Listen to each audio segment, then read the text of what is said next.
Hello, my name is Peter Banks. I'm the artist and photographer responsible for Open House A Reflection. And I'm Sue Crowley. I'm the subject of the portrait and I'm the owner of the house. The conversation we're about to have between us now will be exploring how the work developed and how we feel about the work. It's a conversation that we'll have with people as and when they come to Susan's house and look at the artwork in September. But this is a version that we're putting out online so that the people that don't manage to get to a house in September for whatever reason will at least be able to partake in that sort of conversation. So maybe we should start with where the idea came from.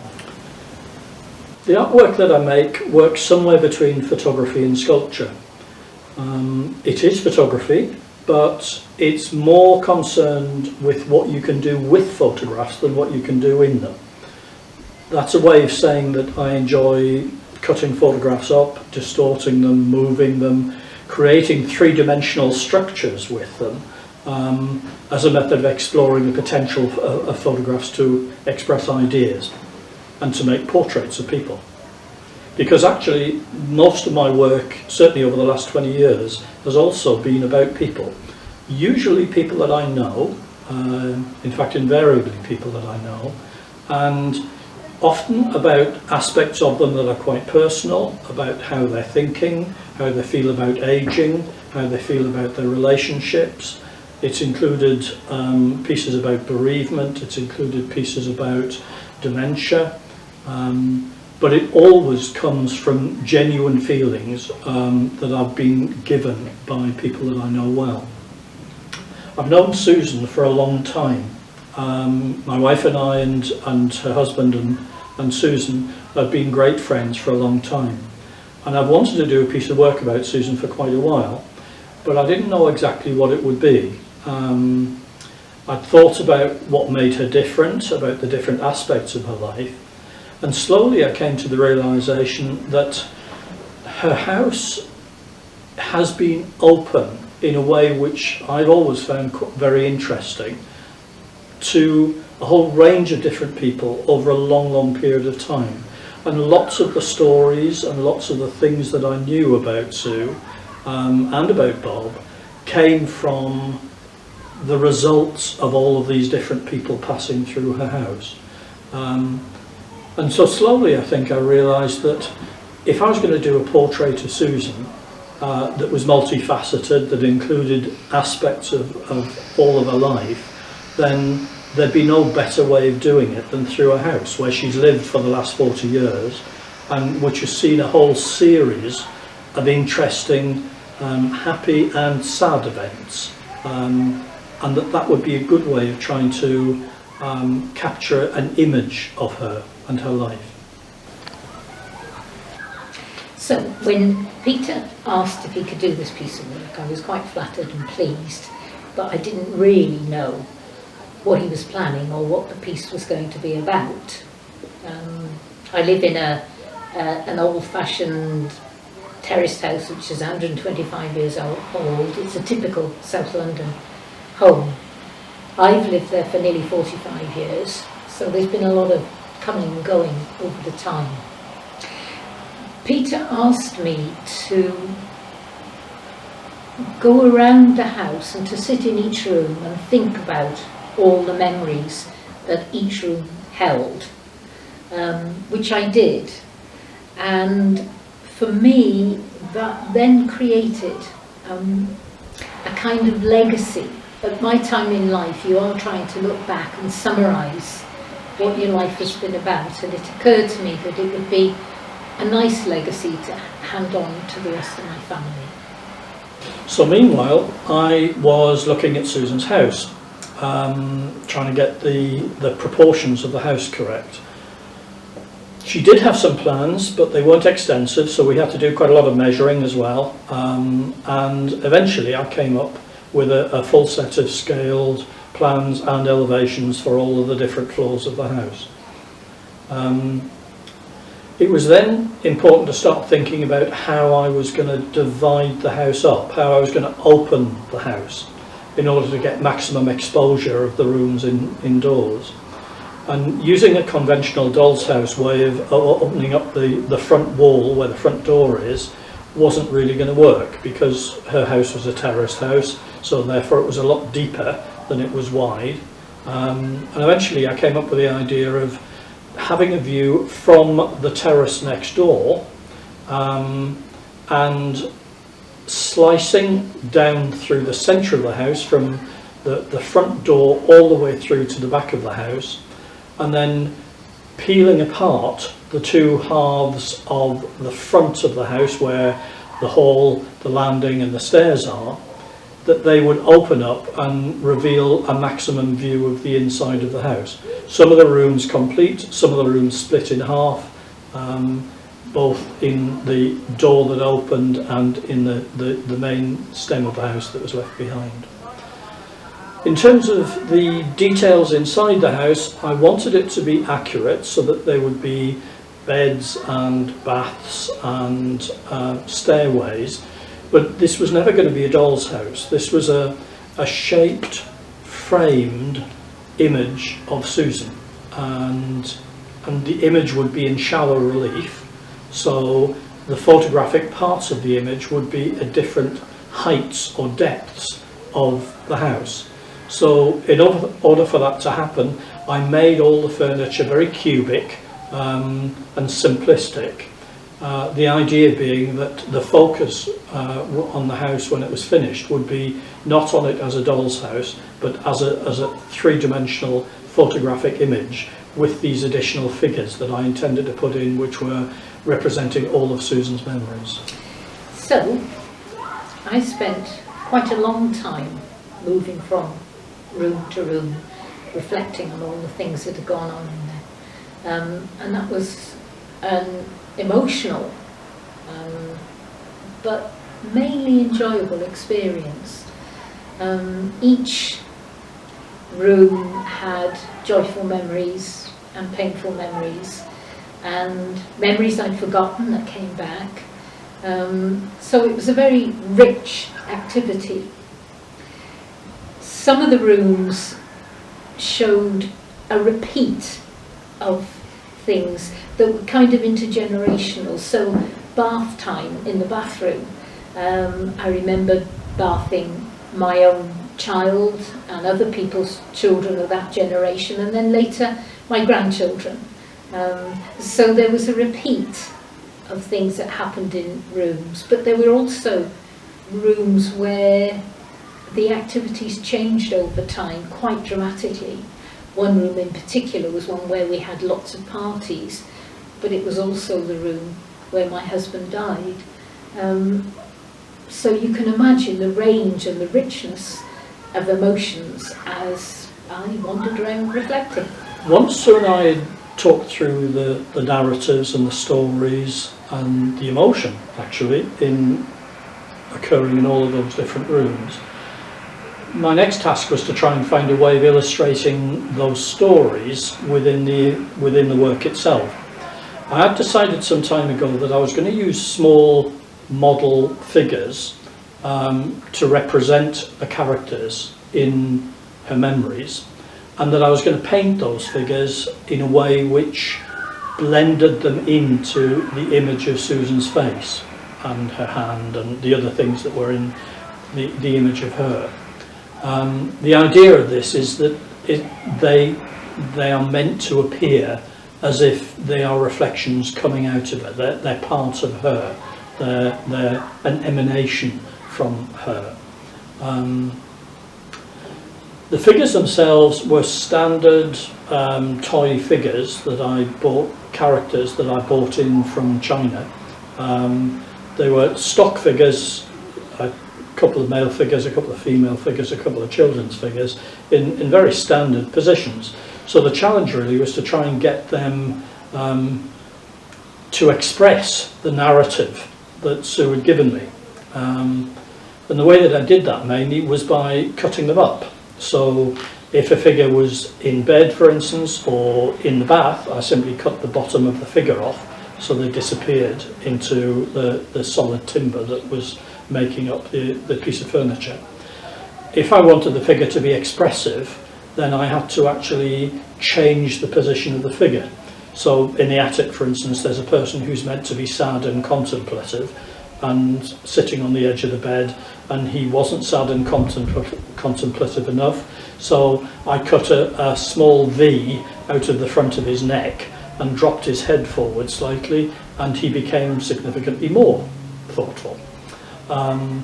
Probably the biggest challenge was I ended up doing a couple in the living room doing the rock and roll together, so that involved quite a lot of limb cutting and rejoining. A lot of times I actually have to drill out holes in the bodies of the figures and put pieces of wire in before I could glue them back together again. So it was quite a complex process to get the figures into the position that I wanted to.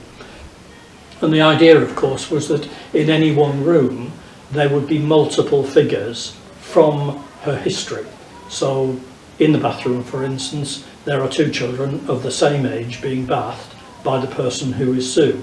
And the two children of the same age are her daughter and her grandson, because if this is a reflection and a dream, then time doesn't have any bearing on it. You can have as many different things going on in the same space as you want to. Peter asked me to create a monologue of my reflections, which I did quite systematically by moving through the house in the narrative. But he was keen that it should be reflective as opposed to factual, so it was really me just reminiscing about the various things that had gone on in the different rooms. It took me several goes to get something that I thought was a good representation of the process I'd gone through, and that was then married up with the visuals. When the piece finally came together, and it took quite a long time, it's one of the longer pieces of work that I've done, I was really happy with it in a number of respects.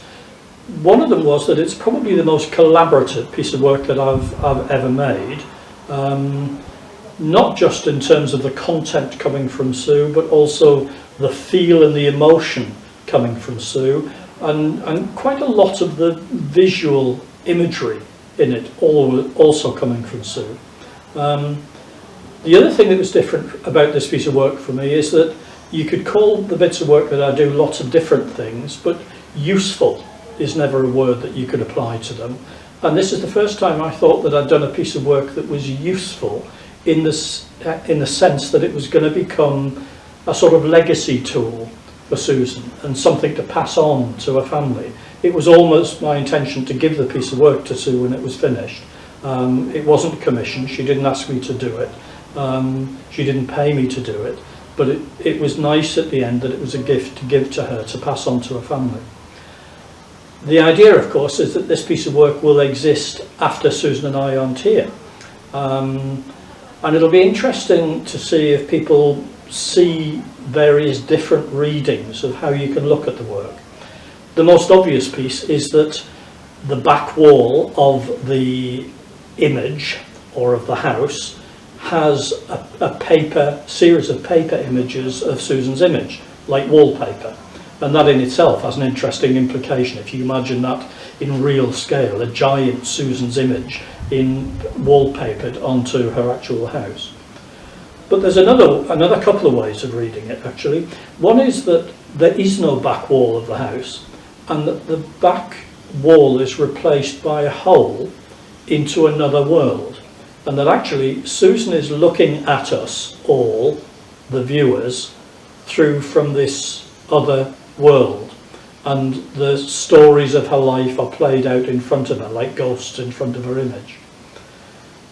The third way of looking at it is probably the weirdest, but because the two sides of the house open out, a little bit like the wings of an old-fashioned dressing table mirror, where you can actually see your front face, but you can also see slight reflections of the side of your face. And because the images of her face on the side walls reflect that, it's possible to imagine that what you're looking at is a mirror on the back wall of her house, and that in exactly the same place that you are sitting, standing, looking at the piece of work, is where Susan was and where she did all of her reflecting.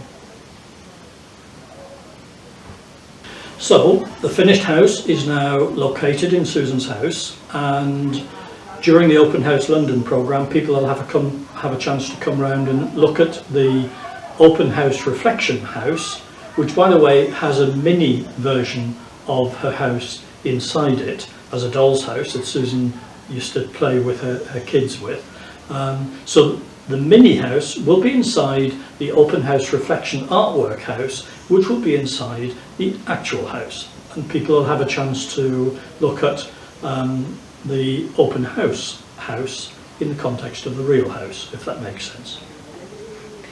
Okay, so what we've ended up with is this model house that Peter's put together, a narrative which I spoke, and a visual of going around the model house.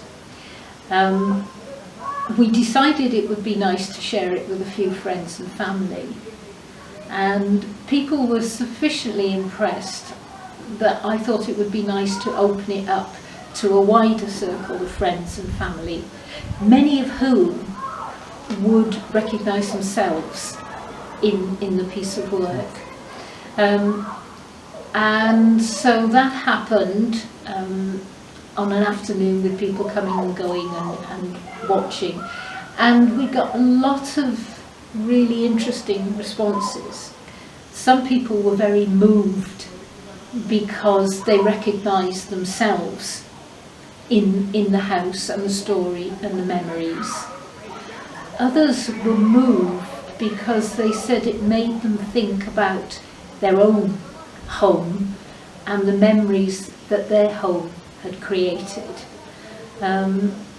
And so there was a very wide range of responses that were very interesting and enjoyable to hear. It was really good for me as well to get that sort of quality of feedback. And it's helped with Future Pieces' work, actually. And it's nice that the point that Sue made was that they're not just looking at Susan's house, but they're able to reflect back on that, and it's made them look at their own house in a different way, which has been really helpful. One of the comments was about your house is only as good as the memories you create in it, which I thought was really interesting. And that nobody knows what goes on behind closed doors. Yeah. And one of the nice things about this work was that Susan's opened her house up and she's revealed some of what goes on behind closed doors. There was a lot of very emotional people actually there. And it wasn't just because they knew Susan, they were emotional because of the context of her words. And I think it struck something with them, which was powerful stuff. A final point I'd quite like to make, during the coronavirus, I hate to mention this, but during the coronavirus I make a point of having an hour's walk every morning around the estate that my house is located in. And like many of these estates, the houses look very uniform except when the odd bomb was dropped. But it occurred to me that probably every one of those houses had a wealth of memories similar to the ones that I had in mine. So they may all look the same from the outside, but there must be such a rich heritage in each one of them. And it made me look at simple terraced houses in a quite different way. Yeah, architecture's important, but it's only a cladding for lives, really. It's only a place for people to live. And if this piece can do something in a grand scheme like Open House London, which is about grand architecture, it might be to help remind people about the simple thing that buildings offer people, and buildings offer people's lives, and those lives are reflected in all aspects of the insides of the building.